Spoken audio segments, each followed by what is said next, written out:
बरज गुणन विधि नहीं, तीनों विधि आप लोग को बता दिया गया है। यूट्यूब पर वीडियो पड़ा हुआ है, जाके आप लोग देख लीजिएगा जिसको समझ नहीं आया है अभी तक।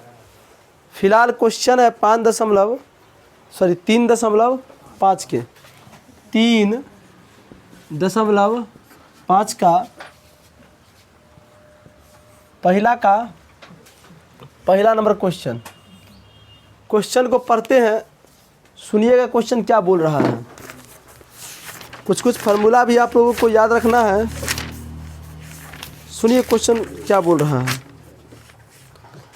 कराए निम्न रैखिक समीकरणों के युग्मों में से किसका एक अद्वितीय हल है, किसका कोई हल नहीं है, या किसके अपरिमित रूप से अनेक हल हैं। अद्वितीय हल होने की स्थिति में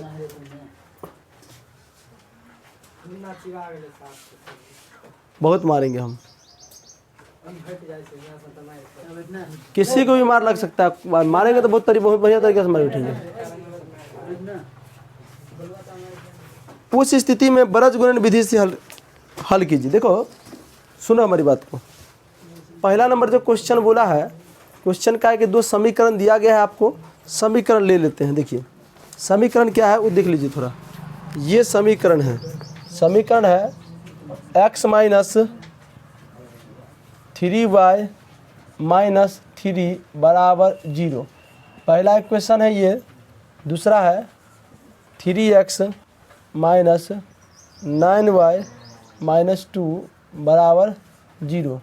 ये दूसरा इक्वेशन है। इसको बोला कि पहले जांच कीजिए। जांच का मतलब अपरिमित रूप से अनेक हल होगा। पहले हल इसका निकालिए कितना हल है। तो हम लोग जब समीकरण पढ़ रहे थे तो याद कीजिए कि आपको शुरू में फार्मूला बताए थे। नहीं, फार्मूला बताए थे। ग्राफ जब बता रहे थे ना, देखो ना, अगर कोई दो रेखा का मान लीजिए समीकरण का ग्राफ ऐसे बन गया तो ये प्रतिच्छेदी हो गया। तो प्रतिच्छेदी हुआ तो एक बिंदु प्रतिच्छेद किया, एक बिंदु पर किया तो इसका एक हल होगा। क्या होगा? एक हल होगा।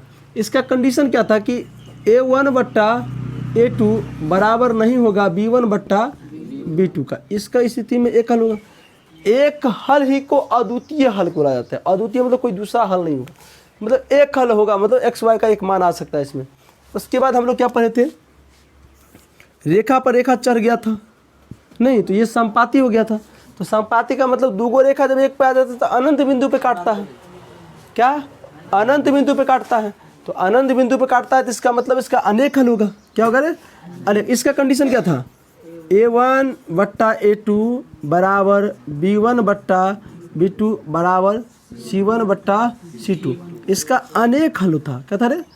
अनेकों हल। देखो अनंत बिंदु पे काट रहा है तो इसका अपरिमित रूप से अनेक हल होगा। अनेक हल होगा। समझ में आ रहा है? अच्छा, ये तो पहला कंडीशन हुआ, ये दूसरा कंडीशन हुआ। तीसरा कंडीशन क्या था? तीसरा कंडीशन क्या था? समांतर। समांतर का मतलब अगर ग्राफ खींचे, अगर दोनों का रेखा एक दूसरे का समांतर है तो इसका मतलब वो कहीं प्रतिच्छेद नहीं करेगा। प्रतिच्छेद किया तभी जाके हल होगा।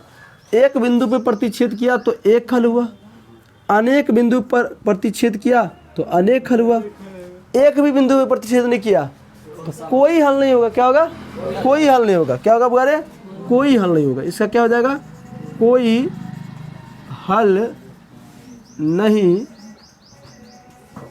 होगा। देखो इसका क्या कंडीशन था? इसका कंडीशन था A1/A2 बराबर होगा B1/B2 के बराबर नहीं होगा C1/C2 का। यही ना कंडीशन था। कोई दिक्कत? तो इसको कह रहे हैं जांच कीजिए पहले, और जांच करने के बाद अगर अद्वितीय हल है, मतलब एक हल है, तो उस हल को आप बरज गुणन विधि से बनाइए।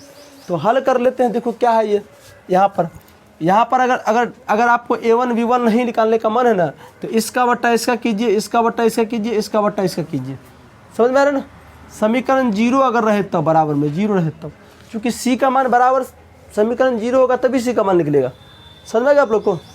अगर A1 B1 का मान अगर आप लोग नहीं निकालना चाहते हैं, नहीं लिखना चाहते हैं, तो डायरेक्ट ऐसे करो। कैसे?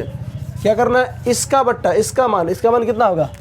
1 1/3 बराबर -3/-9 बराबर -3/-2 कोई दिक्कत नहीं ना। 3 तिया 9, माइनस माइनस कटेगा। देखो 1/3 बराबर 1/3, 3 तिया 9 तो 1 ऊपर कटेगा ना। अच्छा ये माइनस माइनस कर देगा 3/2, तो ये दोनों तो बराबर है ना, लेकिन ये बराबर नहीं है। तो ये कैसा लग रहा है? लग रहा है कि A1/A2 बराबर है B1/B2 के, अब बराबर नहीं है C1/C2 के। ये इस कंडीशन पे लग रहा है। तो इस कंडीशन के फॉलो क्या हो रहा है कि कोई हल नहीं होगा। क्या होगा? कोई हल नहीं होगा। तो यहाँ लिखोगे कि यह समीकरण का कोई हल नहीं होगा। अच्छा कोई हल नहीं होगा तो इसको तो हल ही नहीं करना है, इसका कोई तो हल होवे नहीं करेगा। समझ में आ रहे ना? आया समझ में क्या बोल रहे हैं हम? किन किन विद्यार्थियों को नहीं समझ में आता, नहीं हाथ उठाओ, तो उसको समझाने का प्रयास करेंगे। बोलो पीछे साजन, तुम हाथ नीचे कर दो, तुम्हारी बस की बात नहीं। तुम क्लासे नहीं किया तो कैसे समझोगे? हाँ आगे बोलो। अब पूरा क्लास देखो, बच्चा के अंदर में गड़बड़ी क्या होता है कि क्लास करता नहीं है। अब एक दिन में क्या संभव है बताइए? अभी क्लास चल रहा है 15 दिन से, 15 दिन मुश्किल से तो 2 दिन क्लास नहीं किया होगा, तो कैसे समझोगे? तो जिस विद्यार्थी के ये फार्मूला समझ में आ गया होगा तो ये सवाल ज़रूर समझ में आएगा। सवाल क्या बोला? सवाल बोला कि ये दोनों समीकरण को पहले जांच कीजिए कि कौन सा हल है। अगर कोई हल है तो हल में भी 2 प्रकार का हल होता है, एगो अनंत हल है, एगो हल है। तो एगो हल होगा तो हल कीजिए वर्ण गुण विधि से, अगर हल नहीं होगा तो छोड़ दिए वहीं पे। तो हमने जांच किए, जांच किए, इसका कोई हल नहीं निकला। देखो ना, इसका कोई हल निकला तो कोई हल नहीं, तो इसका बन में नहीं करेगा वो। समझ में क्या? हाँ यही पे, इसको यहीं पे छोड़ देना है आपको। अनेक हल बोला, अनेक हल होगा तो उसमें लिखा रहेगा सवाल में। अगर उसमें लिखा रहेगा कि अनेक हल की स्थिति में या एक हल की स्थिति में वरज गुणन विधि से हल करे, प्रतिस्थापन विधि से हल करे या विलोपन विधि से हल करे, तो आपको हल कर देना है। लेकिन एक बात याद रखो कि कोई हल नहीं होगा तो उसको हल करना ही नहीं है। कोई हल का मतलब ये हुआ कि इसमें एक्स वाई का मान नहीं निकलेगा, इसमें एक्स वाई का मान नहीं निकलेगा। समझ में आ गया? इतना उतार लो फटाफट।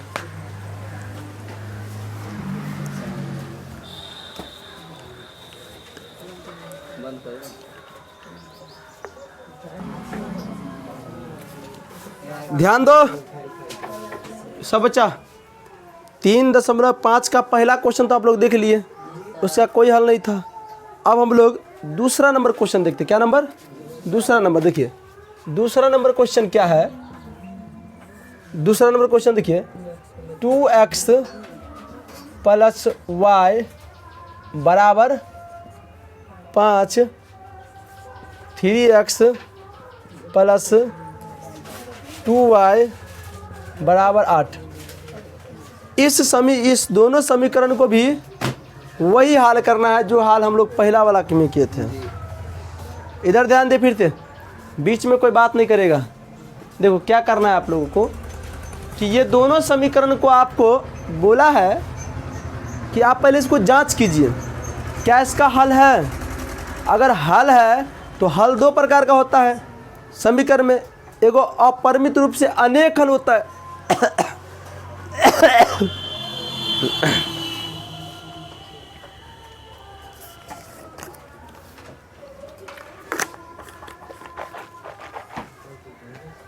एगो अपरिमित रूप से अनेक हल होता है, एगो एक हल होता है। तो एक हल की स्थिति में इसको आपको हल करना है, वो भी वरज गुणन विधि से। तो पहले हम लोग जांच करेंगे। क्या करेंगे रे? जांच कैसे करेंगे बुआ रे? अगर तुमसे पूछेगा इसमें सी का मान क्या होगा, सी का मान -5 या -8 होगा।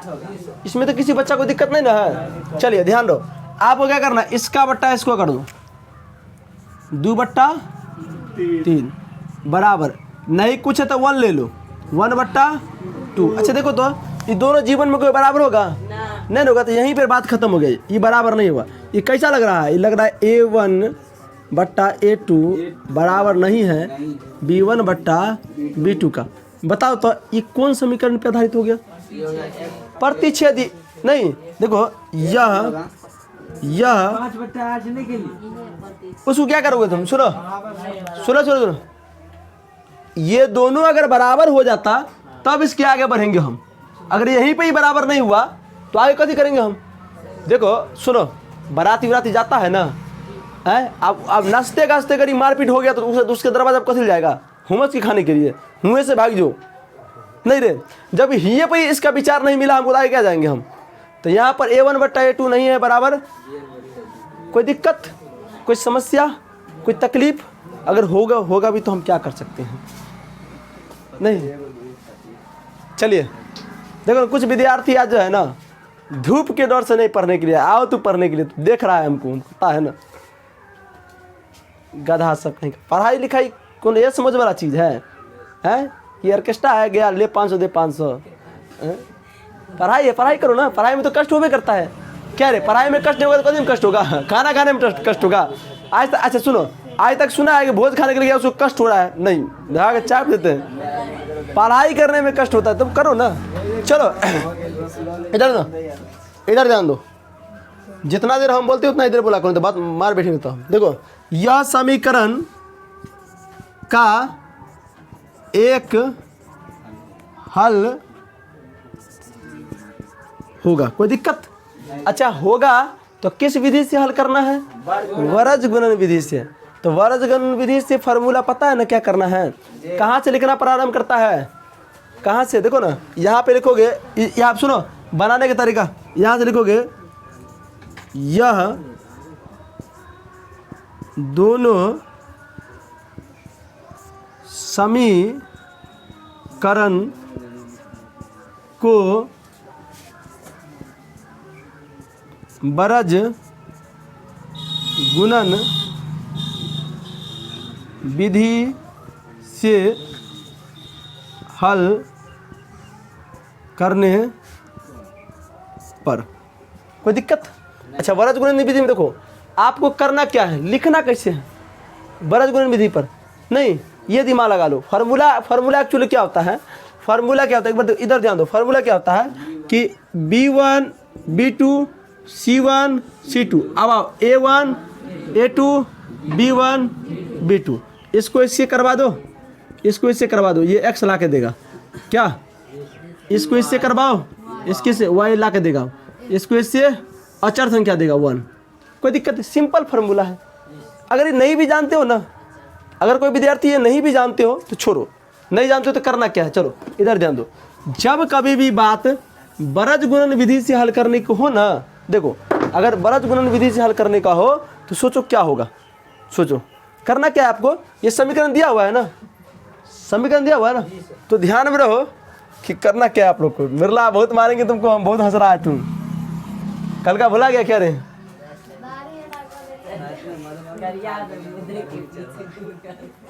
चलो चलो बर्दाश्त करो, कोई दिक्कत। तो करना क्या है आपको, यहाँ से मान उठाओ। इसमें C का मान होना कन्फर्म है कि C क्या होगा? तो इसमें C क्या होगा? ऋणात्मक होगा, नहीं रे? -5 -8 होगा। ऐसा सोच लो क्यों होता है ऐसा, हम बताए हुए हैं। चलो तो लिखना है कहाँ से? यहाँ से लिखना प्रारंभ करो, यहाँ से। तो ये B1, तो यहाँ पर 1/2। कोई दिक्कत नहीं? अब B के बाद क्या होगा? C होगा ना, तो यहाँ पर होगा -5 -8। कोई दिक्कत? उसके बाद क्या होगा? A होगा ना, तो 2 3। उसके बाद ये वाला चीज़ उतार दो यहाँ पर 1 2। कोई दिक्कत? चलो हमको x का मान लाना है ना, यहाँ पर दे दो x बट्टा में इसको पहले गुना करो। तो 8 को 1 से गुना करेंगे तो -8 ही रहेगा। समझ में आ रहा है आप लोगों को? इसको गुना करेंगे तो यहाँ पर माइनस रहता है। देख लो यहाँ पर क्या रहता है? माइनस। ये खानदानी माइनस है। नहीं ये देखो, इसको गुना करेंगे तो 5 गुना 10 -10 क्या हो जाएगा रे? माइनस। तो फिर -10 डालो यहाँ पर, कोई दिक्कत नहीं ना। चलिए बराबर डालो। अब लिखो y बराबर, क्या लिखो? y बराबर। चलो अब देखो यहाँ पर पहले इसको इससे गुना कराओ तो क्या होगा? 5 या 15 -15। ये खानदानी माइनस होता है। चलिए अब लगाओ, इसको जब इससे करवाओगे -16। कोई दिक्कत? फिर बराबर ले लो। अब देखो 1 बराबर, क्या लिखो? 1 बराबर। इसको जब इससे करवाओगे तो 2 दूना 4। अब इसको इससे करवाओगे तो -3। इसमें किसी बच्चा को दिक्कत है तो बोलो। साजन जी, किसी विद्यार्थी को इसमें तनिक भी तकलीफ है तो बोलिए कि हाँ सर यहाँ पर कुछ समझा दीजिए। है फार्मूला अगर समझ में आता होगा तो ये बरज गुणन विधि सबसे हल्का विधि होता है। ये अब विलोपन भी ठीक है, प्रतिस्थापन थोड़ा खचरा टाइप का है, निकालो फिर डालो फिर निकालो फिर डालो उसमें। कहीं अगर कोई फंस गया बीच में तो बात खत्म है, तब गड़बड़ हो जाएगा। तब क्या हो जाएगा? गड़बड़ हो जाएगा। अरे आपको परीक्षा में पूछता नहीं, आपको जो अच्छा लगे, आपको जैसा अच्छा लगे वो एक्स वाई का मान निकालने का लिखा लो आराम से। आप तीनों विधियों को सीख गए ना, तो आपको सवाल में अगर बोल दिया जाए कि निम्न समीकरण को प्रतिस्थापन विधि से हल करें तो प्रतिस्थापन से करना है उसको, तो उसमें बरज गुणन विधि नहीं लगाना है। अगर कह दिया जाए कि निम्नलिखित समीकरण को बरज गुणन विधि से हल करें तो बरज गुणन विधि ही लगाना है। वहाँ पे विलोपन कह दे तो विलोपन ही लगाना है। हाँ, लेकिन अगर कोई सवाल जनरल पूछ दे, जैसे आंसर हो गया, उम्र वाला हो गया, धारा वाला हो गया, ऐसा ऐसा क्वेश्चन अगर पूछ देता है ना, इसको आपको जो आपको समीकरण में जो विधि अच्छा लगता है उस विधि से बना दो उसको। एक्स वाई का मान ज्ञात करना है। क्या? चलिए ध्यान में रहे। अब इसका सॉल्यूशन करते, चलो हल्ला को नहीं करो। एक्स बट्टा -8 माइनस माइनस +10 बराबर y बराबर -15 माइनस माइनस +16। यहाँ पर 1/1 आ जाएगा, कोई दिक्कत? चलिए अब क्या करना है, x/2 कर दिए। 8 रुपया कर्जा में, 10 रुपया मेरे पास है, दे देंगे तो क्या बचेगा? 2। चलिए y, अब देखो 15 रुपया कर्जा में, 16 रुपया है मेरे पास, तो 1 रुपया बचेगा, 1/1। चलो अब देखो बच्चा यहाँ पर फंस जाता है। अब क्या करना है कि बच्चा फंस जाता है कि x का मान आखिर आएगा कैसे? कैसे आएगा? तो क्या करना कि इसको एक बार इससे बराबर करो, अंतिम वाला से। क्या करो? अंतिम वाला से। नहीं तो हम करते हैं x/2 बराबर करो अंतिम वाला से 1/1 से। तो इसको इससे करवाएगा तो x ही रह जाएगा, इसको इससे करवाएगा 2 रह जाएगा। x का मान निकल गया 2। चलो अभी आप फिर लिखोगे पुनः, क्या लिखोगे? पुनः। आप फिर इसको इससे कर दो तो y/1 बराबर 1/1। इसको जब इससे करवाओगे, इसको इससे करवाओगे तो y बराबर कितना आ गया? 1। कोई दिक्कत? तो x y का मान निकल गया। आपको इसी तरीका से बनाना है एग्जाम में। आप ये भी लिख लो क्योंकि ये भी आता है एग्जाम। ऐसा भी कर दोगे तो लगेगा कि हाँ आ गया है, अच्छा से है। हाँ अब उतारना कैसे? देखो उतारिए, इसको उतारो फिर इसको उतारो, कोई दिक्कत? चलिए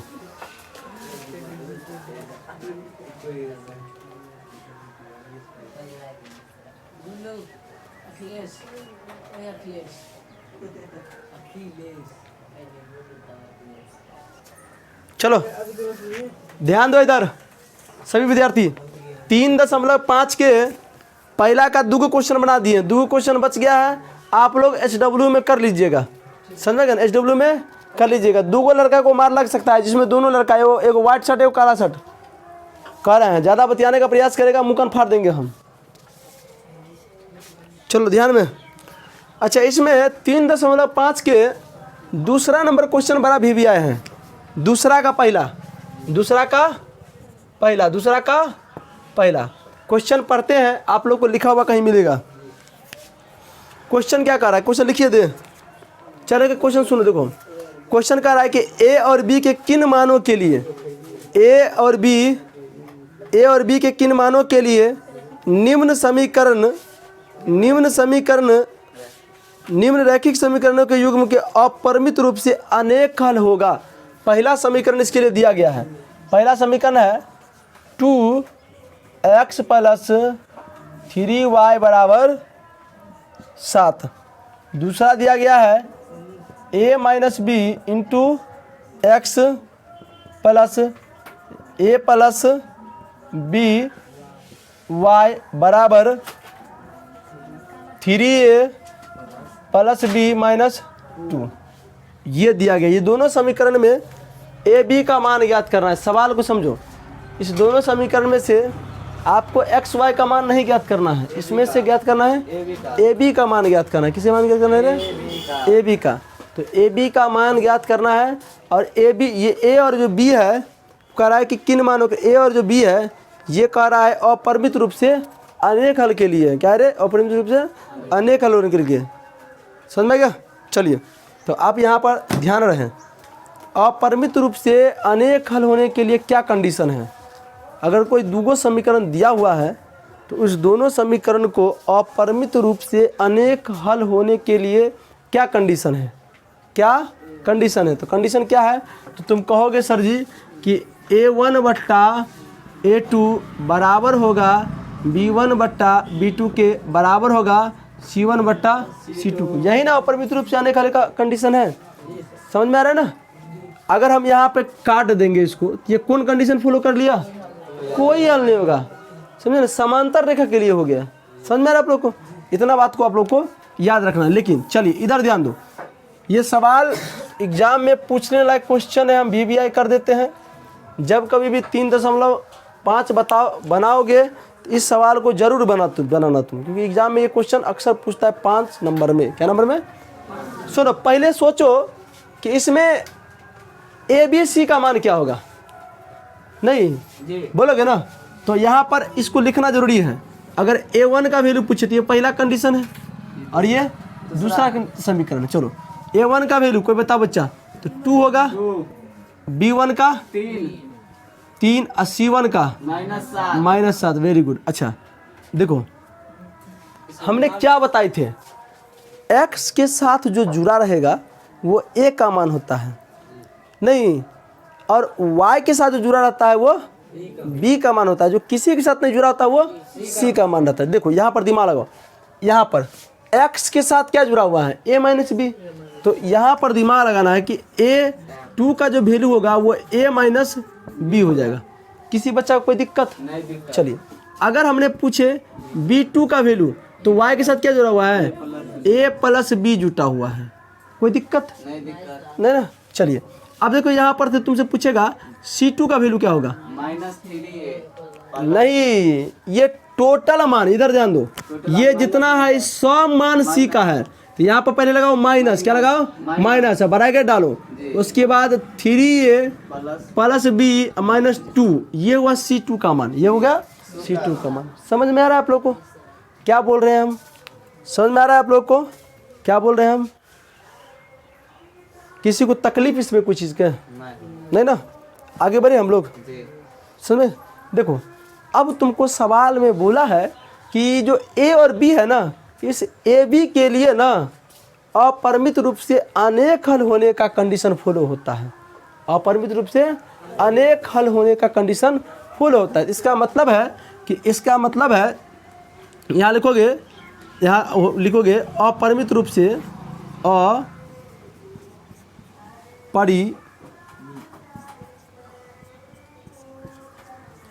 अपरिमित रूप से अनेक हल होने पर, अपरिमित रूप से अनेक हल होने पर कंडीशन क्या है, A1 बट्टा A2 बराबर है B1 बट्टा B2 के बराबर है C1 बट्टा C2 की। यही है। तो A1 का वैल्यू क्या लोगे तुम यहाँ से, तो क्योंकि से 2 लेंगे हम, इसको घेर दो, इसको एग्जाम में घेर देना बढ़िया से काला कलम से, अंडरलाइन, फार्मूला जितना भी लिखते हो सबको अंडरलाइन करो। तो A2 का वैल्यू, A1 का वैल्यू कितना है 2, और A2 का वैल्यू कितना है A माइनस B है, बराबर। चलो ध्यान में रखो,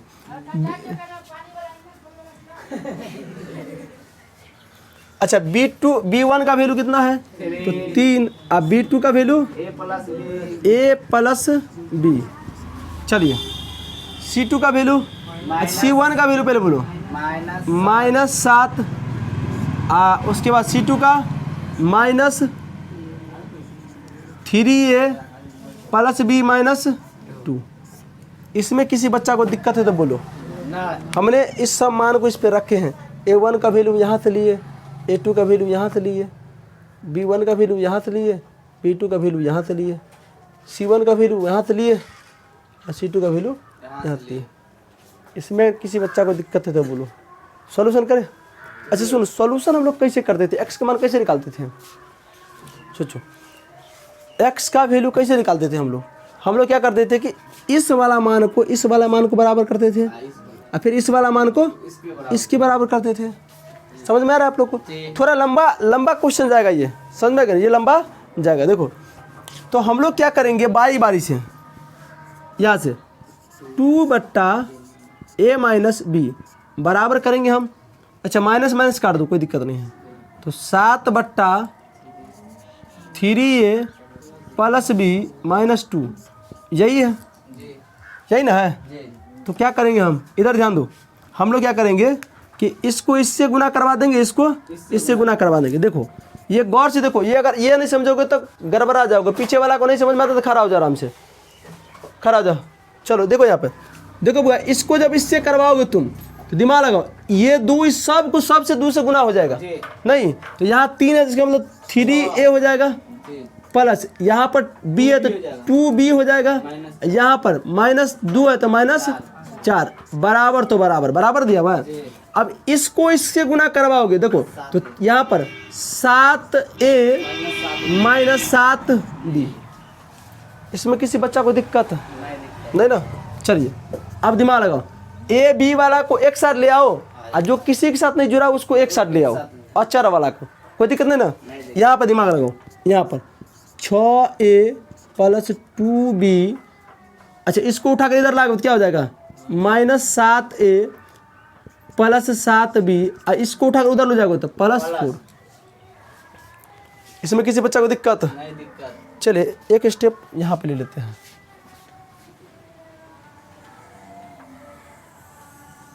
देखो ता एक स्टेप और लेते हैं यहाँ पर देखो 6a है और -7a, ये प्लस में है और ये माइनस में है, इसका मतलब -a बचेगा, कोई दिक्कत?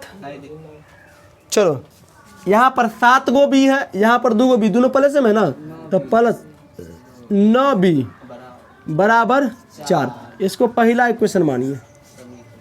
कोई दिक्कत नहीं ना? चलिए अब हम लोग एक बार इसको इससे बराबर किया था ना, अब इसको इससे बराबर करेंगे नहीं, यहाँ पे लिखोगे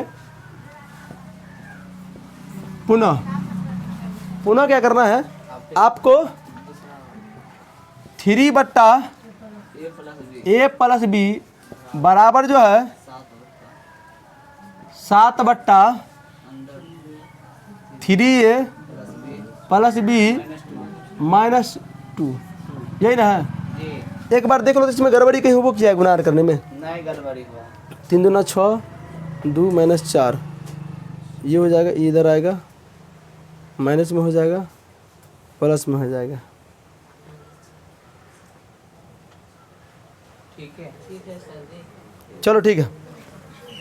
हाँ अब वही काम करेंगे, फिर इसको इसके साथ करवाओ गुना, तो क्या होगा 9a, कितना होगा 9a प्लस 3b माइनस 6 बराबर, इससे करवाएंगे तो क्या हो जाएगा 7a प्लस 7b, वही करेंगे, सबको एक साथ ले आओ। यहाँ पर 9a प्लस 3b अब उसको इसको उठा के इधर लाएगा, क्या होगा 7a माइनस 7b, इधर माइनस में क्या हो जाएगा प्लस, इधर देखो 9 गो ये मेरे पास है, 7 गो ये कर्जा में, कितना बचेगा 2a बचेगा, कितना बचेगा -4b बचेगा बराबर 6। दूसरा क्वेश्चन मानिए इसको, इसमें किसी विद्यार्थी को दिक्कत है तो बोलो, वो ये क्वेश्चन पूछता है एग्जाम में, इसमें किसी विद्यार्थी को दिक्कत है तो बोलो, है ना?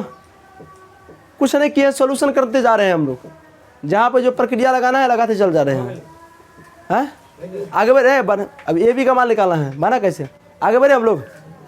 अच्छा अब यहाँ से तुमको 2 गो समीकरण मिल रहा है, एक समीकरण ये है और एक समीकरण ये है। अब इस समीकरण को जिस विधि से आपको मन है हल करने का, उस विधि से हल कर दो आप। कहाँ पर नहीं समझा?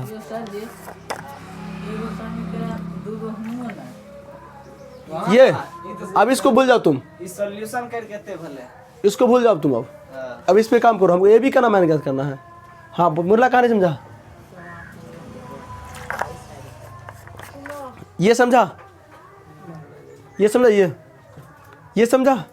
चलो यहाँ पर क्या नहीं समझा तुम, इसको जब इससे गुना करेंगे तो 3 3 9 हो जाएगा। इसको इससे करेंगे तो 3b हो जाएगा। इसको इससे करेंगे 3 9 6 -6 हो जाएगा।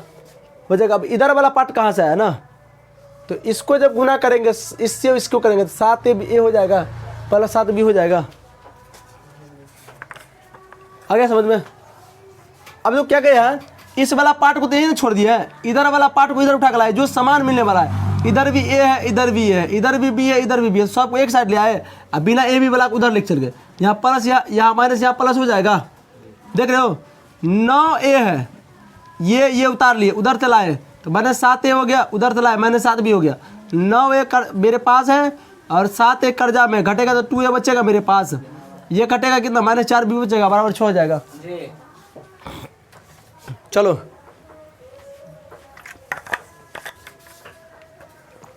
ध्यान दो इधर। अब इसको क्या करो, ये दोनों समीकरण को तुम वरज गुणन विधि से हल करो। किस विधि से?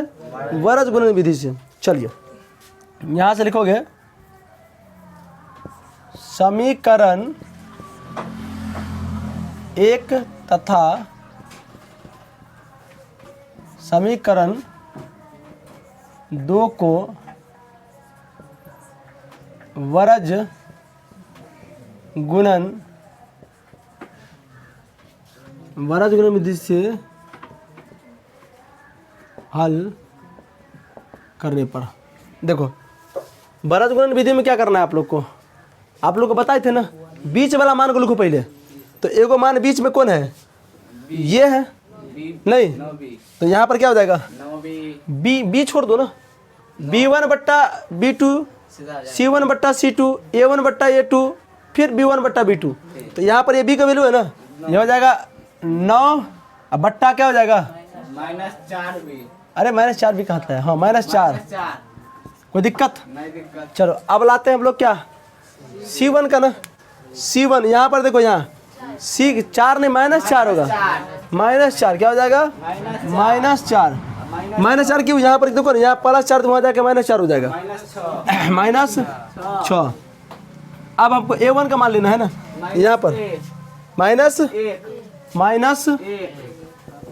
यहाँ पर क्या हो जाएगा 2। चलिए अब यही वाला मान को उतार दो उधर, 9 बट्टा -4। देखा कैसे कैसे हमने लिखे इसको, कोई दिक्कत? ये फार्मूला होता है, जो फार्मूला गुप्त करके हम ये लिख दिए हैं। चलो अब क्या दिक्कत है, आपको x बराबर लिखो। अब a का मान इसमें क्या, a का ना मान निकालना है, तो a बट्टा लिखो, a बट्टा कि समीकरण में a दिया हुआ तो a लो ना, इसको 9 छाएक -54, माइनस तो खानदानी होता है। अब माइनस को 4 चौका 16, अब माइनस प्लस, तो क्या हो जाएगा ये 16। कोई दिक्कत? बराबर b बट्टा, अब इसको इससे गुना करो तो माइनस, चलो ये इसको इससे करवाओ, फिर इसको इससे करवाओ, तो 4 दूना 8, -8, ये माइनस यहाँ तो खानदानी प्लस होता है, प्लस माइनस प्लस, तो कितना होगा 6 हो जाएगा। कोई दिक्कत? चलिए आगे 1 बट्टा, इसको जब इससे करवाओगे तो माइनस कितना होगा +4, इसको करवाओगे तो क्या हो जाएगा -18। इसमें किसी बच्चा को दिक्कत? चलिए आगे बढ़ते हैं हम लोग। a बट्टा, दोनों तो घटे में ना है, दोनों कर्जे हैं, तो दोनों को जोड़ो, तो यहाँ पर 6 4 10 के 0 हासिल 1, कितना हो जाएगा 70 -70 बराबर, ये घटेगा तो कितना होगा 14, कितना होगा -14। कोई दिक्कत? चलो 1 बट्टा, इसका क्या होगा बोलो, -18 में से 4 जाए तो कितना बचेगा -14। कोई दिक्कत?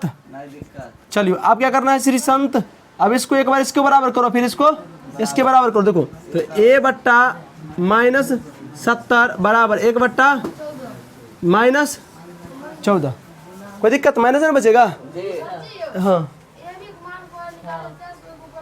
हाँ गुड बोला। देखो नहीं, देखो समीकरण में देखो यहाँ पर समीकरण में a भी ना है, तो समीकरण में p क्यू रहे तो समीकरण में तो यहाँ p क्यू लेना है, समीकरण में x रहे तो समीकरण में x लेना है। अगर एक्स वाई लिखा ले तो एक्स वाई लेना है, जेड लिखा तो जेड, जो समीकरण में दिया रहेगा वही चीज़ को लिखना है। हमको तो यहाँ ए बी का ना कह रहा है मान ज्ञात करने के लिए, ए बी का ले लेंगे। हाँ, अगर समीकरण में एक्स वाई दिखा रहा है तो ऊपर में एक्स वाई लेना है। कोई दिक्कत? किसी बच्चा को तकलीफ? अगर समझ में नहीं आती इसी तरह पूछते रहो, कोई दिक्कत है ना। चलिए आगे बढ़े हम लोग। इसको इसके बराबर कर दिए तो माइनस माइनस खत्म हो जाएगा, नहीं ना? हो जाएगा ना। इसको जब इससे गुना करोगे तो 14a बराबर 70 होगा। तो 14 पंजे कितना होता है? 70। तो a का वैल्यू कितना आ गया? 5। चलिए इसके नीचे लिखना जगह नहीं तो इसलिए मैं से लिखते हैं। अब इसको लिखो b बट्टा माइनस 14 बराबर 1 बट्टा माइनस 14। इसको गुना करेगा माइनस माइनस कैंसिल होगा तो 14 b बराबर 14, एक मरतबे कटेगा इसीलिए b का मान कितना आ गया? 1। ए बी का वैल्यू आ गया यही। अब उतार लीजिए फटाफट। उतारना कैसे है देख लीजिए, कैसे कैसे उतारना है। एक दो बार बना। अच्छा हाँ सुनो, इस सवाल को जिस दिन चढ़े, परसों चढ़ जाएगा, हाँ कल चढ़ जाएगा, तो इसको 2 बार 3 बार रिलैक्स होकर सवाल बनाने के लिए जब बैठेगा ना तो आगे में मोबाइल लेके पहले वीडियो नहीं देखना है, पहले बना के देखना है। और जहाँ कहीं फंस गया तो वीडियो देखना है, वहाँ पर लेक्चर देखोगे तो समझ में आएगा पूरा। चल उतार लो फटाफट। पानी लिखा